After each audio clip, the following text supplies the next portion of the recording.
faut savoir se faire craindre et se faire respecter. C'est un milieu où ça reste de la compétition. C'est Mmh. sûr que c'est très familial, mais je suis très compétitif.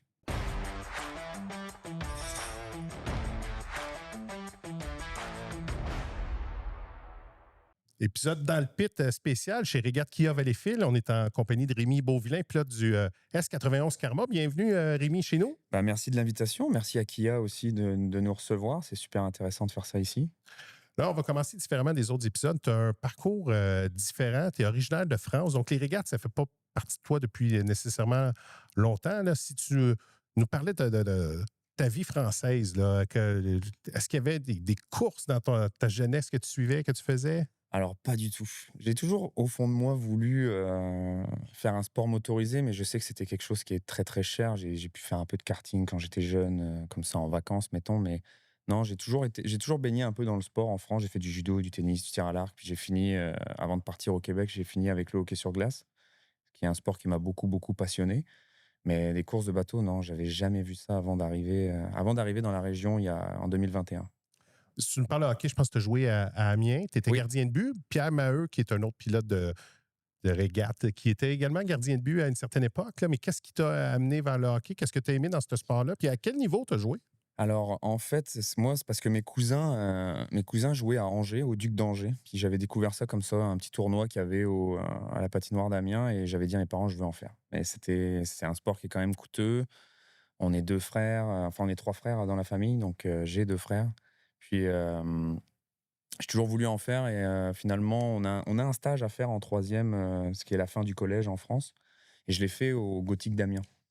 Et j'ai découvert un peu le monde du hockey là-bas. J'ai discuté avec le manager et tout ça. Puis je me suis dit, bah, il y a un coup à jouer. Fait que j'ai quand même réussi à convaincre mes parents. Ils m'ont fait faire un test. Puis gros coup de bol, ils n'avaient pas de gardien de but qui rentrait. Mais je faisais du roller hockey. Donc j'avais pas d'expérience sur la glace du tout. J'avais à peine patiné. Donc ça a commencé comme ça. La première année, j'ai joué avec les moins de 16 ans. J'ai réussi à intégrer, l'équipe numéro 1 des moins de 16 ans comme deuxième gardien, mais je mangeais beaucoup de glace, là. J'étais vraiment passionné. Comme, avec les régates, là, je ressens un peu la même chose. Je me suis tellement impliqué et investi que j'ai une marge de progression qui a été, assez grosse. Et dans les années qui ont suivi, j'ai intégré le sport-études d'Amiens. Puis, j'ai commencé à m'entraîner avec les professionnels. J'ai joué dans les équipes A, équipe B, je faisais un peu tout. Mettons, à mon palmarès, j'ai 2 médailles d'argent au championnat de France, une médaille de bronze. Puis après ça, je suis parti au Québec après une blessure au poumon. C'est ça qui m'a fait un peu partir au Québec, ouais. Puis, tu es venu au Québec. Est-ce que c'était relié au hockey, au sport? Oui, Oui, c'est ça, ouais, hein? exact, Dans le coin ouais. de Joliette? Dans le coin de Joliette, exact. Joliette, puis Saint-Gabriel de Brandon, dans le 2A. OK. Tu as Donc, continué dans des niveaux.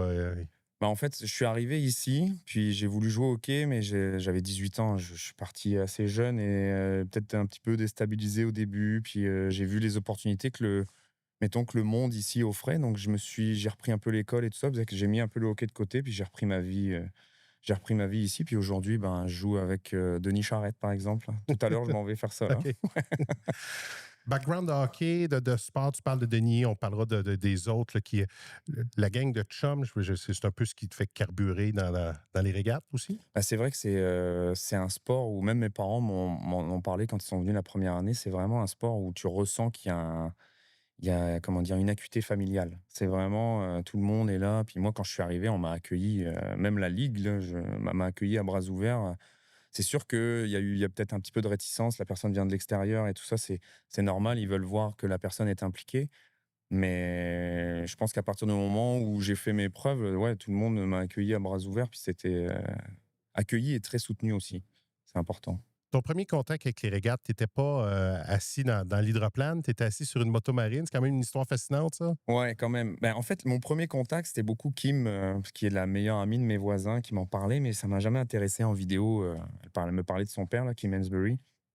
Puis après ça, j'ai commencé à travailler au Canadian Tire. Vincent, il y avait son bateau qui venait d'arriver, puis il avait besoin d'une moto marine pour des tests. Fait que je suis allé par hasard, puis c'est là que j'ai découvert le sport, ouais, exactement. C'est quoi que tu parce que bon, ça ressemble pas à une chaloupe, ça ressemble pas à un yacht, ça ressemble à rien, en fait, là. C'est bâti, conçu pour faire de la course, mais c'est quoi qui t'a, vraiment impressionné là-dedans, de voir ça, tourner en rond, Bah, il y a ça, il y a vraiment le fait de voir le bateau tourner à cette vitesse-là en rond. Il y avait même, Yannick Léger qui était là avec sa Grand Prix, puis que j'en ai versé une larme d'émotion, là. J'étais comme: «Mais c'est pas possible, comment ça se fait que je connais pas ça?» Puis, après ça, j'ai harcelé, les charrettes de questions, parce qu'ils étaient en train de travailler sur le bateau à Vincent, puis là, je posais des questions sur comment ça coûtait, comment ça fonctionne. Puis moi, ce qui m'a challengé beaucoup, c'est que tout le monde partait un peu du même niveau, même si tout le monde n'a pas les mêmes coques et tout ça, mais tout le monde part un peu du même niveau. Il faut aller chercher sa recette, son setup. Puis plus j'avance dans le sport, plus je me rends compte que chaque facteur est un peu lié. Puis plus tu découvres les facteurs, que ce soit de performance, de balancement, les hélices, le positionnement du moteur, tellement de choses à parler que c'est ça qui m'a vraiment challengé dans le sport. Là, on part quand même de loin, là. Tu, as parlé de Vincent, Laberge que tu connaissais, les charrettes, mais c'est une chose de connaître ces gens-là, mais d'aller chercher un bateau, d'aller, de faire sa place sur le circuit, c'est l'idée, ça s'est matérialisé comment? Alors, bah, moi, j'ai essayé le bateau à Monsieur Jolicoeur, la première année. François, le Ouais, Général fait que C. moi, en fait, ce que j'avais fait, c'est qu'avant de l'essayer, j'avais fini la saison avec Vincent, avec son équipe. On était allé à Buffalo, puis on avait fait, Valleyfield et Beauharnois aussi. Puis, je voulais vraiment voir, comment ça se passait pour, savoir comment ça se passait Une fin avec de une semaine de équipe, course, puis, c'est ça, qu'est-ce qu'il faut faire autour du bateau? Est-ce que c'est quelque chose que je serais à l'aise de faire si, mettons, je me lance là-dedans? Fait que je voulais vraiment faire les choses étape par étape. Puis quand j'ai vu que ça me passionnait, je me suis dit: «Bon, bah, je vais essayer de m'ouvrir la porte, pour rentrer». Puis vous allez trouver ça drôle là, mais je me suis basé sur le film, je sais pas si vous connaissez Rush avec l'histoire de Niki Lauda et James Hunt, ouais. où Lauda a un peu acheté sa place, dans les régates. Moi, c'est un peu ce que j'ai fait, c'est que en fait, je suis allé chercher des commanditaires avant j'étais tellement sûr que j'allais conduire que j'étais comme: «Regarde, je vais aller chercher des commanditaires». Puis j'ai proposé un certain montant en commandite à monsieur Jolicoeur pour conduire. Puis ça s'est fait comme ça la première fois, en fait. Quand tu as essayé le bateau, là, tu l'as vu assis sur la motomarine, mais les fesses dedans, cockpit fermé, là, je te regarde sourire, là, Ouais. c'est quoi le feeling de piloter C'est ça? compliqué. Je pense que tous les pilotes le disent là, mais c'est un peu compliqué à décrire parce que c'est vraiment un feeling qu'on n'a pas dans rien d'autre.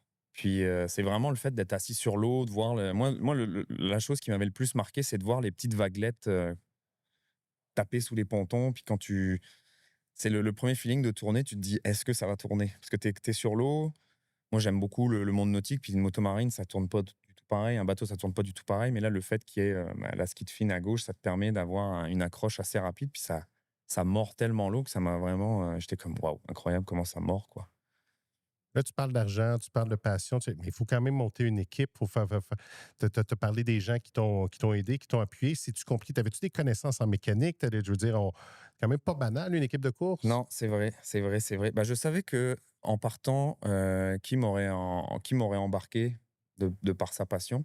Puis, je connaissais Ludo, d'avant, par un ami avec qui j'ai travaillé dans le temps où je vivais à Montréal. Puis je savais qu'il avait été, dans les courses de NASCAR. Il a même eu la chance, plus jeune, de courser en karting contre Charles Leclerc.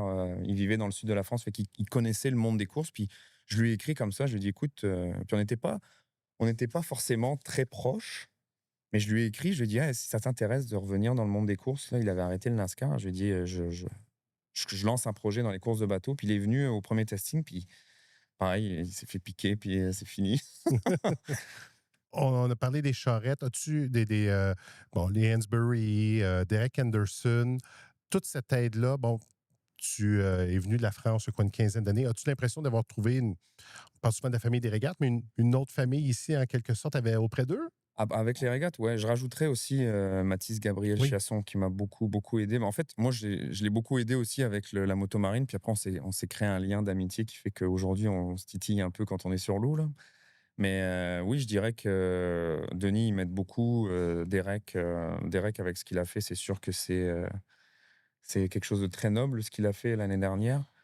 Donc, tu sais, Mathis, même Marc, le Ouais. 751, toute l'équipe de Marc, m'ont aidé. Puis, tu sais, je peux citer tout le monde. Je pense que chaque personne, dans les régates a mis un peu son énergie, puis comment dire? Son ciment pour cimenter un peu de ce que mon expérience.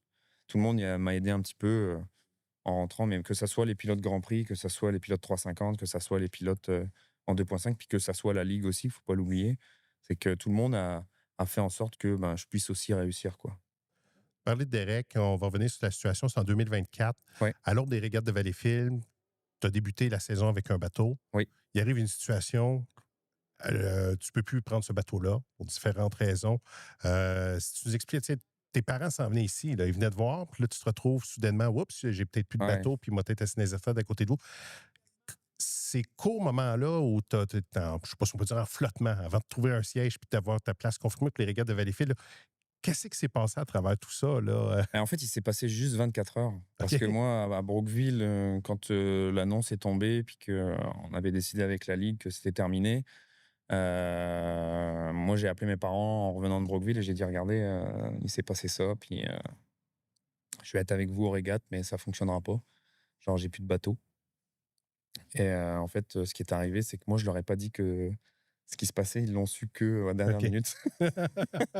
Mais en fait, ce qui s'est passé, c'est que j'étais parti décanter parce que j'avais mis beaucoup d'argent, beaucoup d'énergie. Ça m'avait rendu beaucoup très triste parce que je suis quelqu'un qui s'investit énormément. Puis j'ai voulu aussi aider le sport, amener quelque chose de nouveau.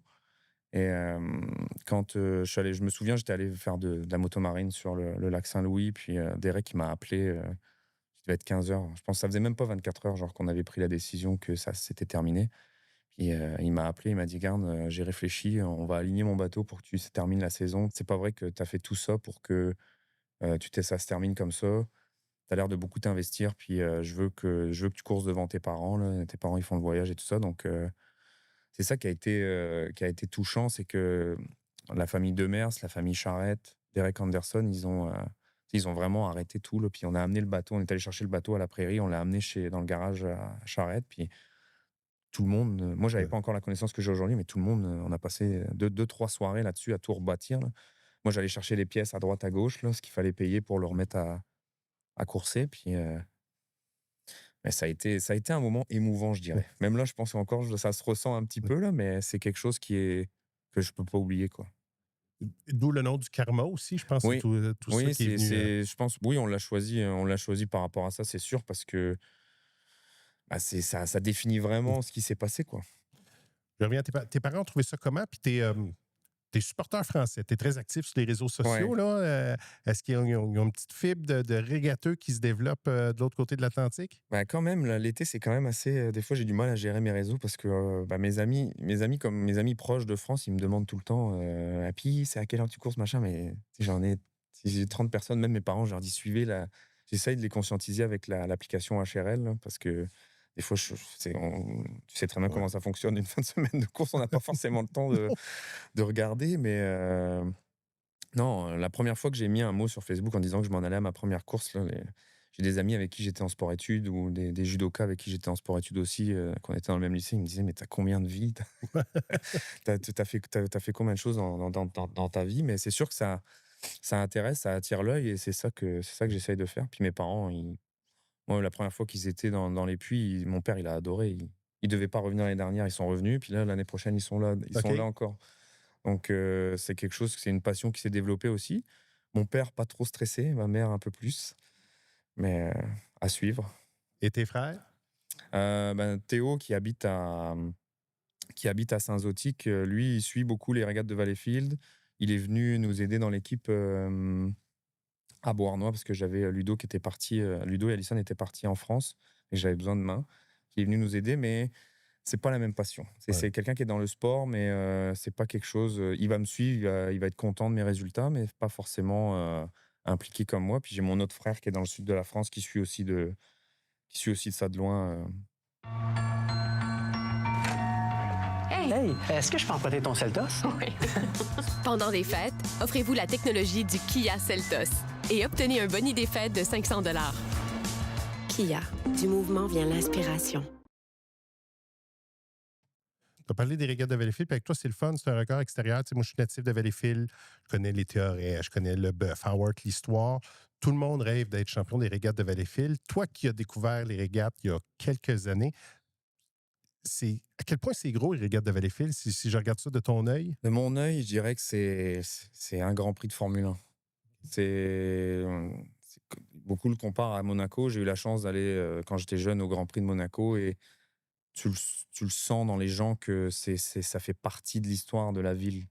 Tu le vois, même les gens qui se déplacent quand tu vas parler aux gens, les gens qui viennent te parler, même le soir au show, même si c'est des gens qui viennent pas voir les courses, tu vois que l'événement est ancré et que, bah, ça attire énormément de monde et puis de mon œil, dans le bateau, c'est incroyable, quoi. C'est quelque chose de même si on n'a pas réussi nos 2 dernières régates de Valleyfield, mais c'est vraiment un événement qui est incroyable et je pense qu'il y a un potentiel. Si on est capable moi, je pense que si on est capable de faire un événement comme ça à Valleyfield, on est capable d'en faire des autres, ailleurs, au Québec, au Canada, quoi. Mais c'est un stade à ciel ouvert. Moi, j'aime le Oui, répéter. Fait que exact. c'est ce qu'il y a de particulier ici. Là, toutes les rives, c'est 360. On voit de partout les bateaux à l'épaule aussi Ouais, dans la courbe 2.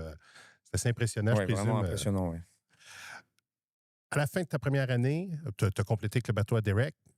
Possibilité, changement, je ne sais pas si on peut dire upgrade de bateau. Oui. L'offre de Marc Lalonde, reprendre l'ancien Lalo Racing. Qu'est-ce qui t'a incité à changer de coque?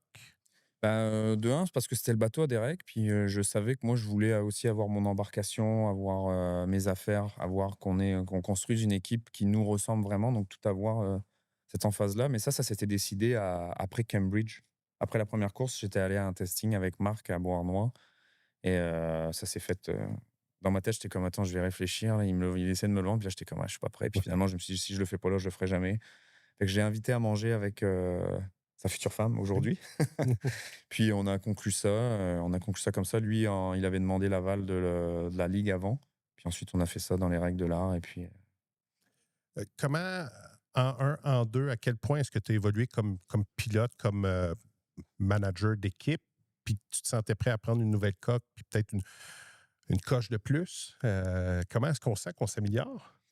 ben, faut faire attention que ça te monte pas à la tête. Je pense que c'est quand même un sport où, la notoriété fait que, tu sais, cette année, on a quand même fait des beaux résultats. On a gagné 3 hits, on a fait un podium.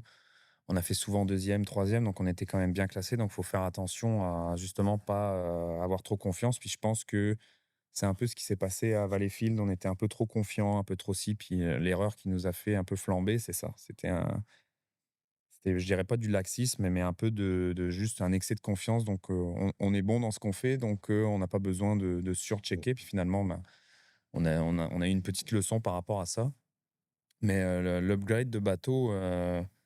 C'est sûr que moi, je veux toujours m'améliorer, donc je savais que c'était un bateau performant. C'est l'ancien bateau à Guillaume Charette dans le temps, donc c'est sûr que j'avais discuté beaucoup avec lui, avec Denis, comment il était, comment il se comportait. Puis Denis me l'avait dit que c'était un très très bon bateau et que il m'avait dit vas-y les yeux fermés quoi. Parler de la gestion des émotions, justement, ta deuxième saison. Je te ramène à Sorel-Tracy. Première journée, t'éclates tout. 2 Ouais, victoires, ça va ouais, super bien.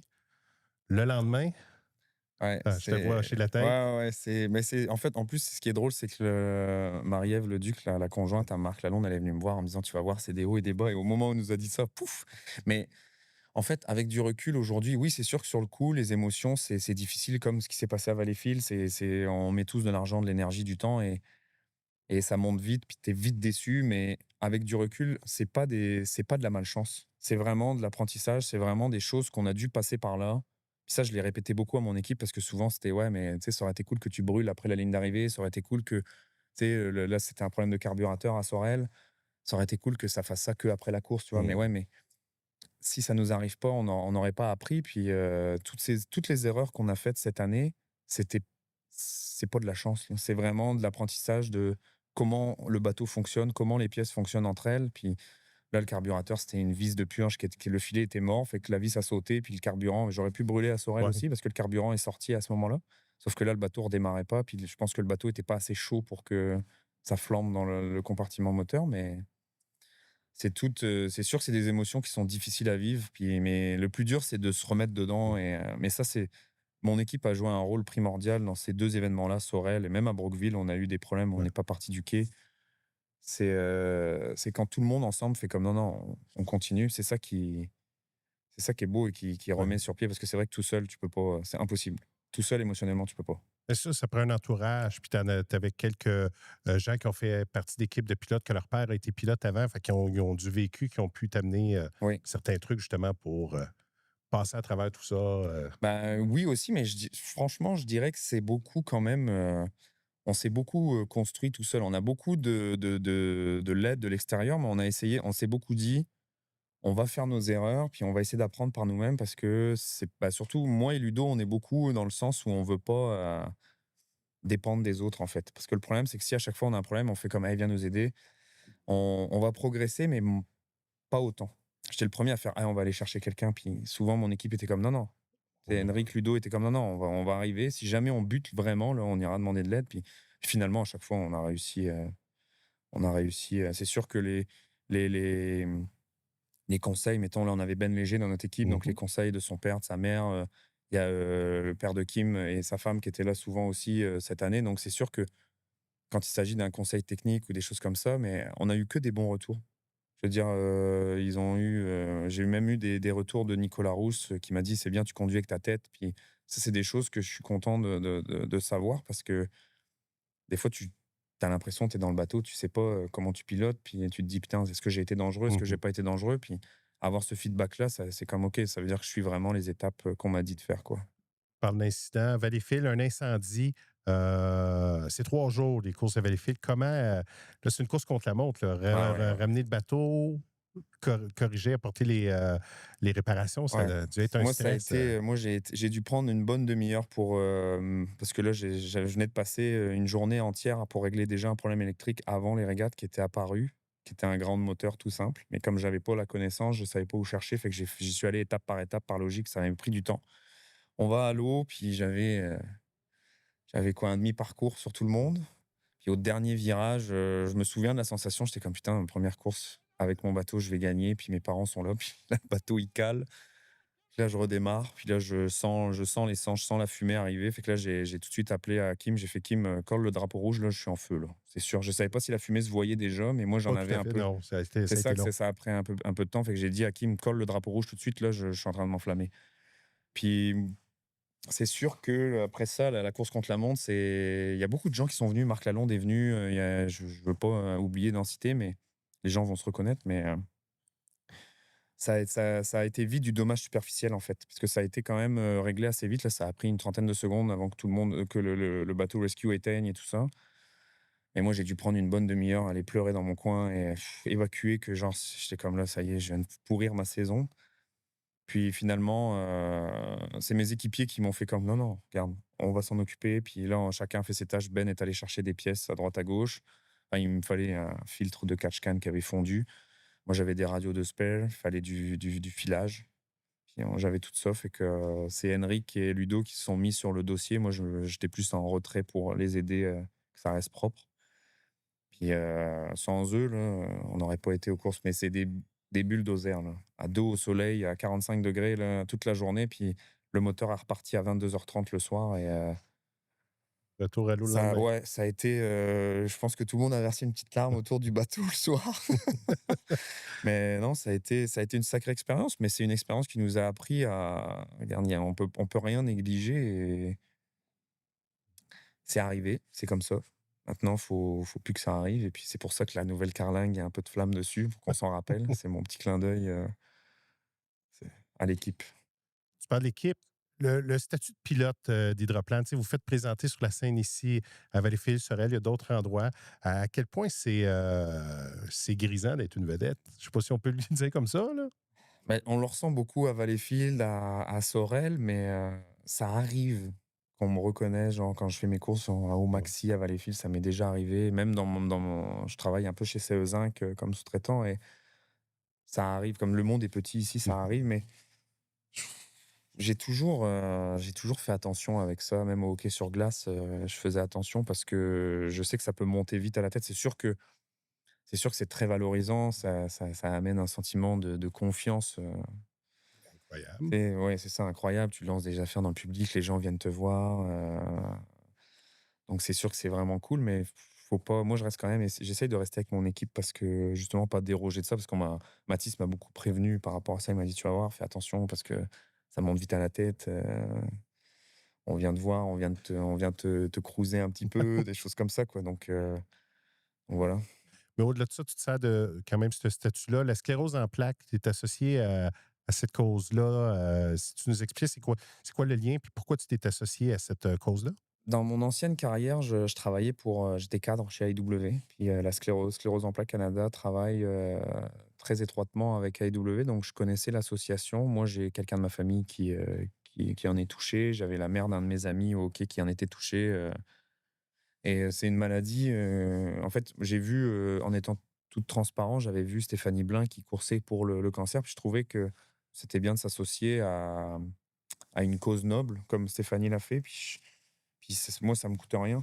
Je veux dire, ça me coûte absolument rien je ramasse des dons, puis je les ai appelés, je leur ai dit: «Voilà, je travaille pour AEW», puis ils m'ont accueilli à bras ouverts. Ils m'ont dit: «Regarde, si la première année, c'est 10 $, c'est 10 $, la deuxième année, c'est 100, c'est 100». Puis j'essaye de m'impliquer du mieux que je peux parce que, on n'a pas beaucoup le temps et c'est compliqué. Dès que je peux participer à leurs événements et tout ça, c'est intéressant, ça me fait rencontrer du monde, puis ça fait connaître le sport aussi, parallèlement en même temps. Par le faire connaître le sport, on a parlé tantôt des réseaux sociaux très actifs sur TikTok, créatifs aussi, là, pas Oui. juste, c'est des vidéos originales. À quel point vous mettez, toi et ton équipe, de l'énergie là-dessus, justement, pour pousser T-Rem Racing, Rémi Beauvillain, mais aussi le sport des courses de régate? Je dirais que c'est beaucoup le travail d'été. Moi, j'essaye de garder une constance l'hiver, là, j'essaie de faire une publication par semaine l'hiver parce que, bah, c'est important de garder un peu le monde, C'est ouais, actif et que attractif. ça soit attrayant. Mais, au début, mon équipe était comme: «Ouais, on va pas mettre trop d'emphase dessus». Puis là, je leur ai expliqué que regardez, là, on a re-signé la plupart des sponsors parce que, bah, ils aiment ce qu'on fait sur les Ouais. réseaux. Ça leur amène aussi une notoriété. On parle d'eux, le bateau est visible, on a nos chandails. Je veux dire, c'est pour moi, rentrer dans ce sport-là, c'était pas juste mettre un collant du sponsor sur Ouais. le bateau, on va courser. C'était vraiment de créer un lien avec mes sponsors. Puis là, la plupart, ça fait déjà 3 ans qu'ils sont avec nous. Mhm. D'ailleurs, je les remercie énormément. Ça, c'est super important parce que sans eux, ça fonctionnerait pas. Mais puis ça les implique aussi. Moi, tous mes Mhm. sponsors, ils me demandent les résultats à la fin de la journée. Je leur envoie. L'artisan de la mer à Vaudreuil, c'est un Français, donc il est très impliqué aussi. Puis après ça, bah, tu te fais des contacts, ça de bouche à oreille, il y en a d'autres qui arrivent. Mais mettons, le noyau de mes sponsors, c'est quand même des gens qui s'impliquent, qui me connaissent personnellement Mhm. et qui s'impliquent, comme Crystal Auto, c'était leur première année l'année dernière. Ils sont venus faire un vlog à Valleyfield, puis ils ont mis de l'argent. Je veux dire, il y a un caméraman qui est venu, ils ont fait, ça a coûté quelques milliers de dollars pour ça. Puis, parce qu'on a un peu la même vision, donc j'essaie de m'entourer de ça. Et les réseaux, c'est le ciment qui vient faire en sorte que toutes les briques tiennent ensemble pour garder un financement, avoir une belle image, que ça donne aussi une certaine notoriété à mes équipiers parce que on voit pas trop non Ouais. plus ce que eux ils font. Donc c'est sûr que ce qu'on veut, c'est que les gens aussi s'identifient à l'équipe au complet. C'est ça que je veux dire, c'est de la personnalité. Je veux dire, la coque, le moteur, c'est bien beau, mais c'est de la technique, mais c'est à Rémi qui s'associe C'est au reste ça, de l'équipe, là. exact. Ça, c'est super important. On en avait parlé avec Kim parce que Kim est un peu dans ce domaine-là aussi, marketing et sur les réseaux. Puis avec Alison, c'est qu'il faut qu'on fasse des TikTok. C'est pour ça qu'on publie pas forcément la même chose sur TikTok que sur Instagram. C'est pour que les gens s'associent aussi, à nous et qu'ils se reconnaissent un peu là-dedans, puis qu'ils veulent en voir plus en voyant un peu plus d'humains que de machines, quoi. On est dans l'entre-saison. Quel bilan tu tires de ta deuxième année? Puis quelle projection tu fais pour l'an prochain? Ben, c'est quand même un beau bilan. On s'était fixé comme objectif top 5 au championnat et gagner au moins une qualification. Fait C'est qu'on a fait. rempli nos objectifs, puis en bonus, on a fait un podium à la première fin de semaine, mais je pense que c'est ça qui nous a un peu genre: «Ouais, on a fait un podium la première fin de semaine, la saison va être, et finalement, ça a été, fait que le bilan, c'est qu'on a beaucoup, beaucoup, beaucoup appris. Puis, pour l'an prochain, je pense que on va viser plus haut parce que moi, je mets un peu plus d'énergie. Là, j'ai refait, toute l'électricité du bateau, au complet, marin pour pas qu'il y ait je pourrais même flipper dans le sel là et je sais que ça fonctionnera encore. Mais on va essayer de faire ça du mieux qu'on peut parce que Ludo a la connaissance, il est ingénieur en structure, il a travaillé un peu, il connaît un peu l'aéronautique, donc on va travailler là-dessus sur, le balancement, tout ça. Donc ça va être l'objectif, c'est d'aller chercher vraiment un podium au championnat. Puis d'essayer de gagner une fin de semaine, ça va être notre objectif 2026. Ça serait vraiment, un bel accomplissement, je pense, pour tout le monde. Si on va plus loin, as-tu des aspirations, Hydro 350, Grand Prix? T'es-tu là-dedans pour longtemps? Je suis là-dedans pour longtemps, oui. OK. Moi, j'aimerais ça, c'est sûr que en termes financiers, je peux pas me projeter, dans le 350 ni, Je sais que je discutais beaucoup du Pro Hydro avec Denis Charette. C'est une classe qui m'intéresse, mais ça serait, c'est pour ça aussi que je fais beaucoup de choses de façon organisée et professionnelle. C'est que j'aimerais ça, qu'on me propose de piloter qu'un propriétaire me demande de piloter un Pro Hydro. Je sais que j'ai beaucoup d'expérience à acquérir avant d'arriver là, mais je suis persuadé qu'à un moment donné, il y a une opportunité qui va se libérer et je vais pouvoir faire mes preuves dans ces classes-là, que ce soit en 350, Pro Hydro. Grand Prix, je le laisse un peu de côté pour l'instant. Si on me propose, je dirais pas non, c'est Non, sûr. c'est ça. Un essai, des choses comme ça, mais je pense que j'ai encore beaucoup d'expérience à acquérir avant de me dire: «OK, je vais aller en 350, en Pro Hydro et tout ça, quoi». Je t'ai déjà posé la question, il faut que je te la repose. Comme pilote, faut être plus beau ou plus vilain? Oui, c'est vrai, tu me l'avais posé, à Brookville.